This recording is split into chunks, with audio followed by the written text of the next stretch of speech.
Hello, my name is Faith Gernhardt. I'm a fiber arts enthusiast.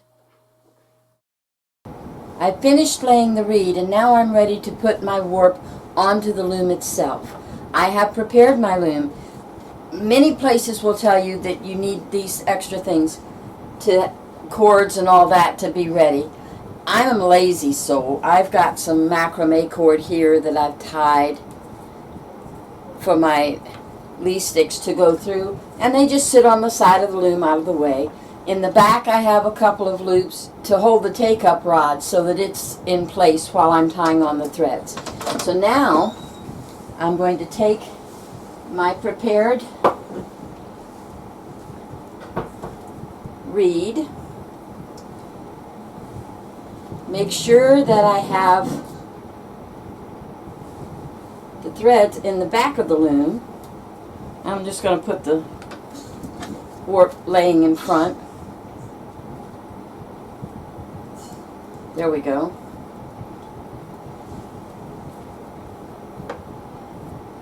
Now I put the threads that are going to go through the reeds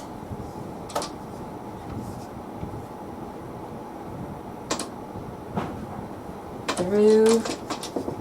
Make sure we've got them all so I don't catch them when I put the reed in place.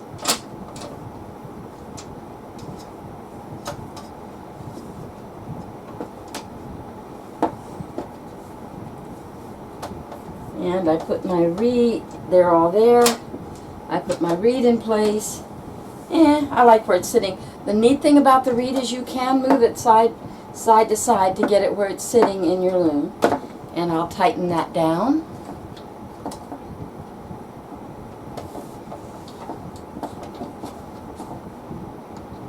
My next step is to put on my lee sticks, which I keep over here in a little corner.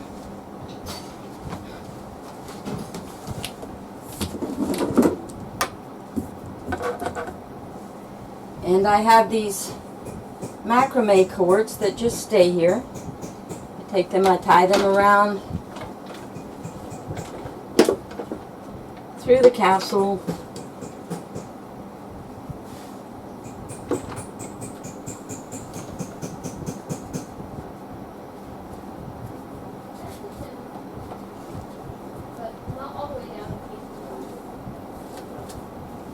And I tie that with a slip knot, not with a true square, a complete square knot.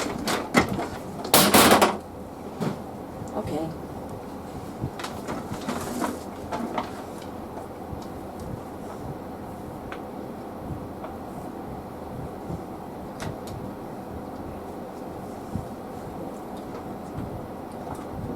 Now I want to make sure that I tie this so that I don't catch any of the heddles. Because if I catch the heddles, then I'll have to untie them in the middle of threading heddles, and I don't want to do that.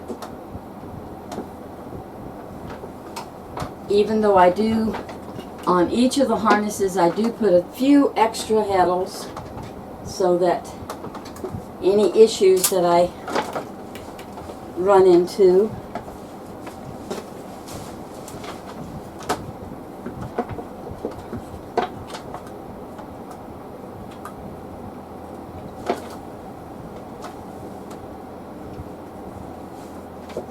I can afford to lose a couple of heddles. That's tied.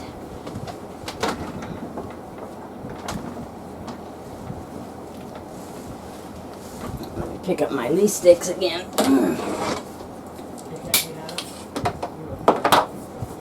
And now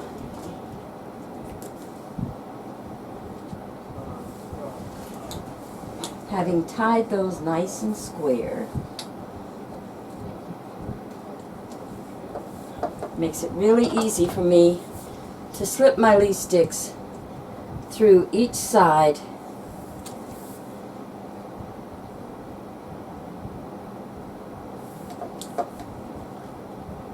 of the cross.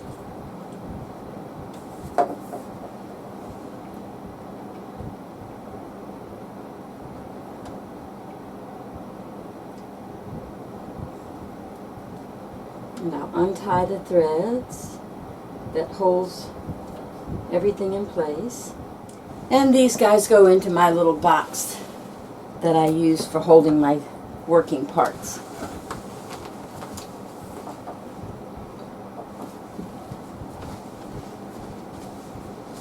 And so now I have my drawdown, which shows me where I'm going to put each thread. And since I'm doing 2 warps, I'm going to be going through this twice. I put it down, and this threading, remember, reads right to left. So I'm going to start on the right side of the loom, which is my left-hand side. So my first pair is 8-7, or 7-8 rather. I untie. Make sure these guys aren't twisted.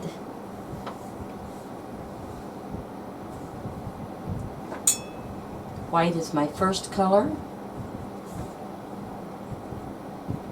and then the gray,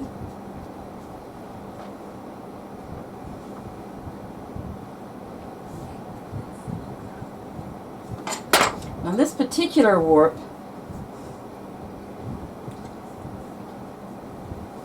I did not tie directly at the end every time. Doesn't matter because the knot is well within the loom waist portion. So those 2 are in place. I mark my printout. Now I want to do 5, 6. 5, 6. Take the next 2 threads.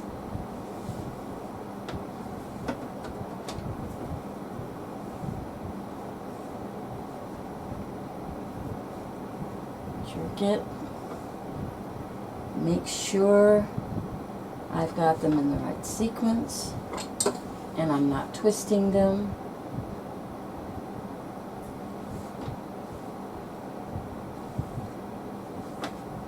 Five,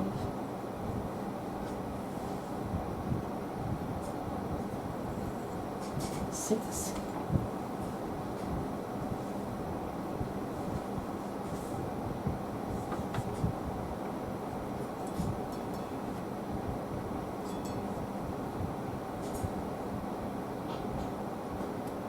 Tie them back in a square knot.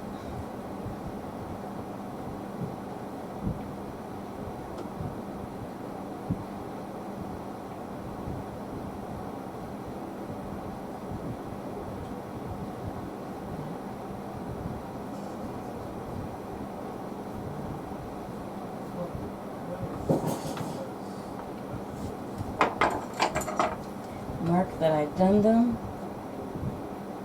I'm very good at losing my place. 1, 2, 3, 4. 1, 2, 3,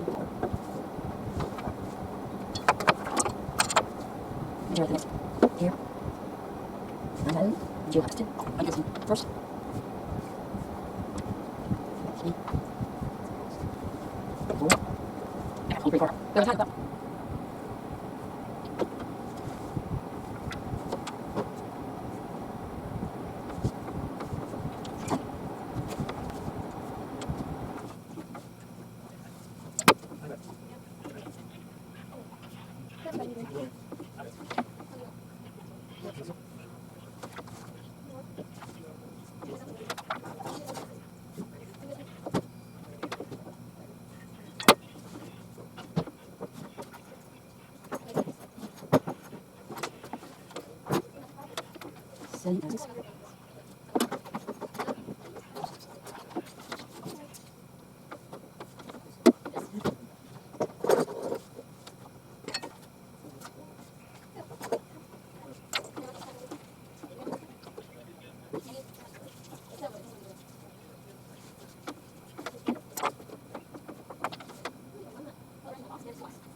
I changed my mind and decided to put my rattle in place.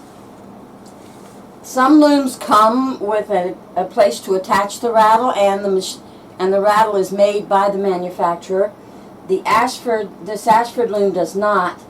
My rattle is bigger than this loom because I've made it to work on a larger loom. That's okay. I just tie it in place, and I put my first ½ inch in, and I'm going to measure out. Then I'll put my next ½ inch in, since I've already done some. 1, 3, 5, 7, 9, 10. And I'm just going to lay them in place. And as I work, I'll put them, when I get this finished, I'll go ahead and tie it up. So, and I'll work on the back for a bit. I'll put about 1 inch on the back, and then I'll go put it across the rattle.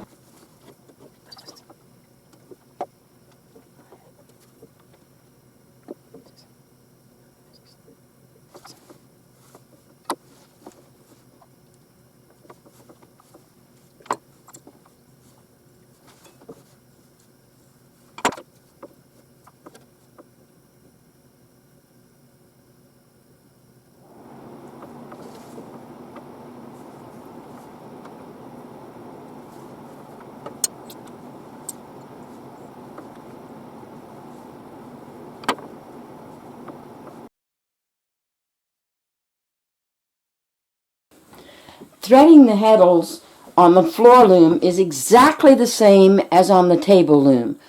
The floor loom's a bit bigger, so I do come around to the front and lay out the next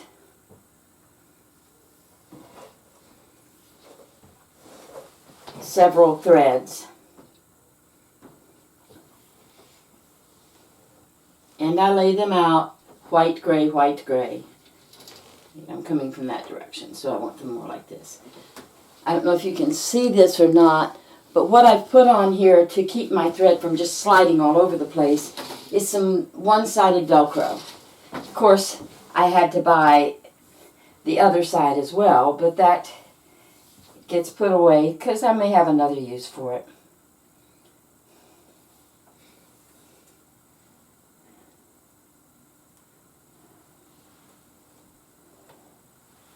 Make sure, there, that's all it's going to hold. Now I go to the back.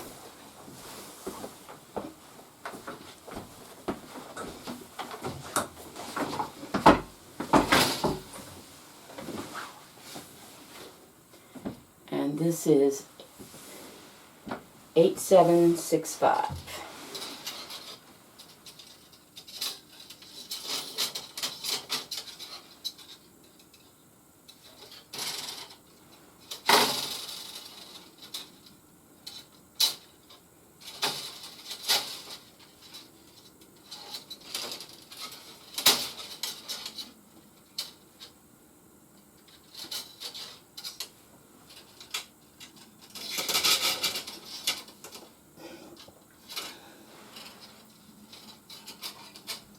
If you were threading back to front, we'd be doing this in the reverse order. I'd be standing in front of the loom.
Thank you for watching and have a blessed day.